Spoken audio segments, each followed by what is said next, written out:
Bonjour tout le monde, bienvenue sur la chaîne French with Salah. C'est un vrai bonheur de retrouver les habitués et d'accueillir de nouveaux passionnés pour ce décryptage spécial.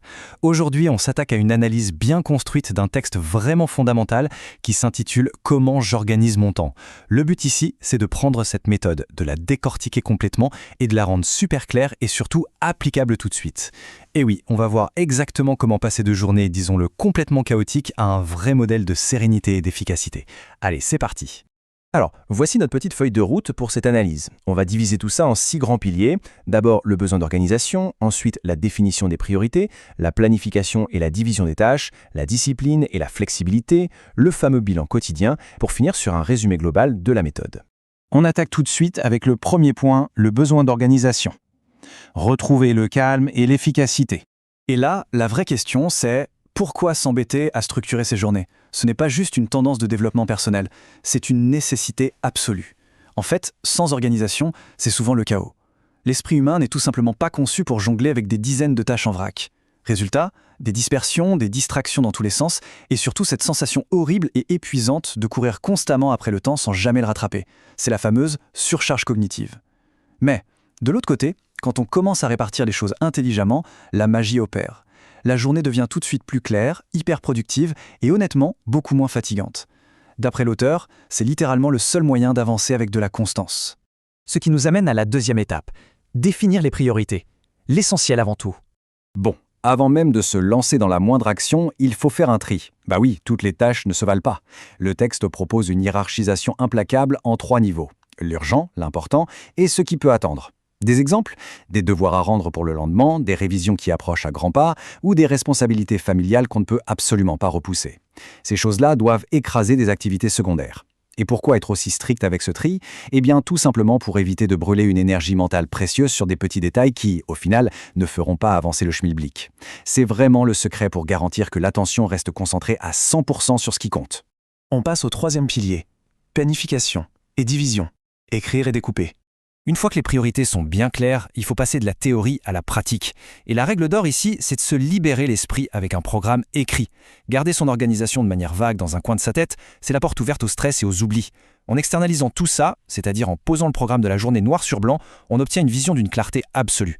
Chaque activité trouve enfin sa juste place. Un temps pour travailler à fond, un temps pour le repos, et ça, l'auteur insiste, c'est vital pour récupérer et garder la motivation, un temps pour les loisirs, et même un espace complètement vide et assumé pour absorber les inévitables imprévus. Mais bon, que se passe-t-il quand on fait face à un projet monumental ? Le genre de truc qui donne juste envie de procrastiner. L'astuce, c'est le découpage. Une énorme charge de travail de prime abord, c'est terrifiant. Mais divisé en petits morceaux, ça change tout. Prenons cet exemple très concret du texte. Étape 1, on relit juste le cours. Étape 2, on apprend les notions clés. Étape 3, on se lance dans quelques exercices. Et enfin, étape 4, on vérifie ses erreurs. D'un coup, la montagne infranchissable devient un simple petit escalier qu'on monte marche après marche. Ça donne un sentiment constant de progression et ça tue complètement l'envie de tout remettre au lendemain. Allez, quatrième section, discipline et flexibilité. L'équilibre parfait. C'est sans doute le point qui demande le plus de maturité. C'est un vrai exercice d'équilibriste entre deux extrêmes. D'un côté, on a besoin d'une discipline de fer. Il faut bosser avec un sérieux absolu, mettre les notifications du téléphone hors de vue et faire preuve d'assez de maîtrise de soi pour ne prendre sa pause qu'une fois la mission accomplie. L'engagement doit être total. Mais attention, de l'autre côté, il faut absolument faire preuve d'une flexibilité intelligente.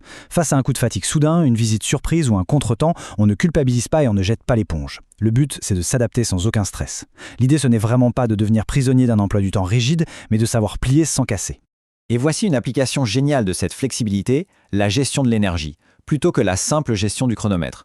L'auteur fait une observation fascinante. Quand l'esprit est bien frais, généralement début de session, c'est le moment idéal pour attaquer les tâches difficiles qui exigent une concentration maximale. Par contre, quand l'énergie commence à baisser, c'est là qu'il faut basculer sur des tâches plus légères ou administratives. Inutile de lutter contre sa propre fatigue, c'est littéralement un combat perdu d'avance. En écoutant la biologie de son corps et en respectant ce rythme naturel, le travail devient beaucoup plus intelligent, fluide et redoutablement efficace. Nous voici à la 5e section, le bilan quotidien. Progresser chaque jour. Ça, c'est l'outil indispensable pour éviter que toutes ces bonnes habitudes ne s'effondrent au bout de 3 jours d'enthousiasme. Le texte propose une petite checklist de fin de journée, redoutable de simplicité. 1. On valide ce qui a fonctionné. C'est hyper important de reconnaître les efforts fournis pour nourrir la motivation. 2. On liste ce qui reste à faire. Ça libère la mémoire à court terme et ça permet de s'endormir l'esprit tranquille. Et 3. On identifie ce qui peut être amélioré pour le lendemain. C'est un pur exercice d'honnêteté personnelle. Ce petit bilan silencieux, c'est un peu la conclusion psychologique de la journée. Ça solidifie l'organisation, ça corrige les erreurs en douceur et ça crée une approche de la productivité qui est véritablement saine. Dernière étape, la 6e section, l'organisation en résumé, la vue d'ensemble. Conçu tout spécialement pour les spectateurs de la chaîne French with Salah, voici la synthèse absolue de cette méthode. Tout démarre en fixant les priorités pour ne pas s'éparpiller. Ensuite, on établit un programme écrit pour bien se libérer l'esprit. On divise les tâches imposantes en petites étapes réalisables, on passe à l'action en gardant ce fameux équilibre parfait entre une discipline stricte et une souplesse bienveillante. Et enfin, on boucle le tout avec un bilan quotidien pour ajuster le tir. L'auteur nous livre ici un message vraiment profond. Bien gérer son temps, ce n'est ni plus ni moins que bien gérer sa vie. C'est l'art d'avancer avec plus de confiance, de réduire l'anxiété et de profiter à fond de chaque journée avec la satisfaction du devoir accompli. Ce qui nous amène tout naturellement à cette réflexion finale pour clôturer notre décryptage. Quelle priorité sera fixée pour demain ? Prendre juste un instant pour y réfléchir peut véritablement transformer la manière d'aborder la journée qui arrive. Un immense merci d'avoir suivi cette exploration détaillée sur la chaîne et à très vite pour de nouvelles découvertes passionnantes.